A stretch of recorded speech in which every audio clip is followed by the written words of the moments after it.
நண்பர்கள் அனைவருக்கும் வணக்கம்ங்க. இன்னைக்கு நாம வந்திருக்கக்கூடிய ஊர் பொள்ளாச்சி மாவட்டத்தில் இருக்கிற மானூருங்க. இந்த இடத்துல புதுசாக ஒரு வீடு ஒன்று கன்ஸ்ட்ரக்ஷன் பண்ணிட்டு இருக்காங்க.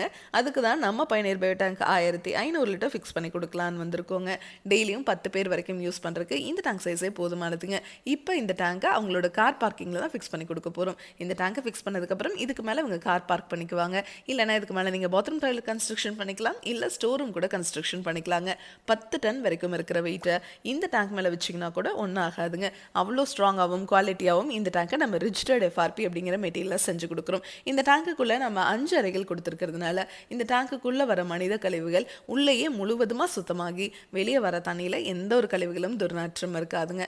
அந்த தண்ணியை நீங்கள் ட்ரைனேஜ் இருந்ததுன்னா அதில் விட்டுக்கலாம், இல்லைனா ரிங் போட்டு பூமிக்கு கீழே கொண்டு போய்க்கலாம், இல்லைனா கார்டன் இருந்ததுன்னா அதில் விட்டுக்கலாம். இவங்களுக்கு கார்டன் ஃபெசிலிட்டியும் இல்லை, ட்ரைனேஜ் ஃபெசிலிட்டியும் இல்லை அப்படிங்கிறதுனால ரிங் போட்டு பூமிக்கு கீழே கொண்டு போய்க்கிறோன்னு சொன்னாங்க. ஸோ அந்த மாதிரி தான் இங்கே நம்ம பண்ணி கொடுத்துட்ருக்கோங்க. மார்க்கெட்டில் கிடைக்கிற எந்த பயோ டேங்க் வாங்கினீங்கனாலும் நீங்கள் 3 மாதத்திற்கு ஒரு முறை பாக்டீரியாவை 2500 கொடுத்து ரீஃபில் பண்ணுவீங்க இல்லையா? ஆனால் நம்ம பயணியர் பயோ டேங்க்கில் பாக்டீரியா உள்ளேயே இனப்பெருக்கம் பண்ணிக்கோங்க.